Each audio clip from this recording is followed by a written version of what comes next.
صمد محمد. آی محمد، به نظرم فرار کن محمد. آروم باش. از همون سوراخ که اومدی برگرد خودم من.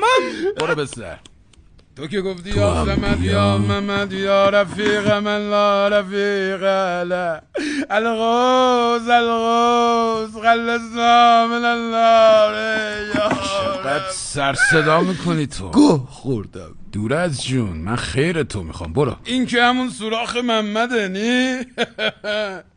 از یه سوراخ چند تا جغد میکنی تو. انگوش نکن. بیا ببینم تو چته؟ واقعیت ریدم، برو کثافت. لام خیسه، نمیتونم برم. برو. ولی باشه میرم. شما هم خط بو رو دنبال کن و برو اون جایی که خدا بیامرز میرفت. بدو بینم.